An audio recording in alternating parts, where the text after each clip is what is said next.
Disclaimer: this channel does not promote any violent, harmful, or illegal activity. All contents provided by the channel are meant for educational purpose only.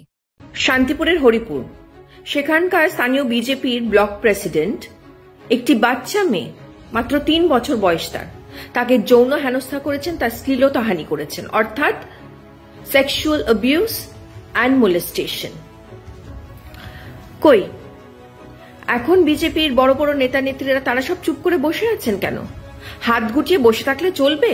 আপনারাই তো বলেন বেটি বাঁচাও বেটি পড়াও, তাহলে এখন anyways আপনারা কিছু করুন বা না করুন, তবে একজন মা এবং মহিলা হিসেবে আমি চাই যে এই জঘন্যতম কাজটি যে করেছে সেই ব্লক প্রেসিডেন্ট অর্থাৎ বিজেপির শান্তিপুরের হরিপুর ব্লক প্রেসিডেন্টকে কঠোর শাস্তি দেয়া হোক আন্ডার পক্সো অ্যাক্ট। বিজেপির আশ্রয়ে কিন্তু এই মনোরঞ্জন হালদারের মতো ধর্ষকরা সমাজে লুকিয়ে আছে, বিজেপি তাদের আশ্রয় দিচ্ছে। শুনেছেন তো, শান্তিপুরে একটি 3.5 বছরের একরত্তিকে নাকি ভোগবস্তু মনে করে এই বিজেপির ধর্ষক নেতা।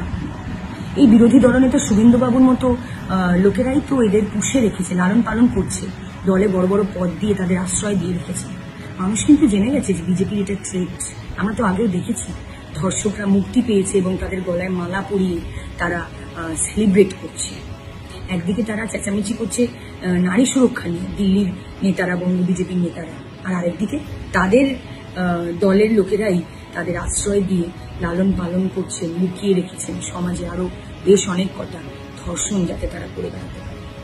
মানুষ কিন্তু আপনাদের চিনে নিচ্ছে, আপনাদের মুখোশটা কিন্তু খুলে গেছে মানুষের কাছে, এবং আমরা সকলেই চাই যে এই ধর্ষক নেতার যেন ফাঁসি হয়।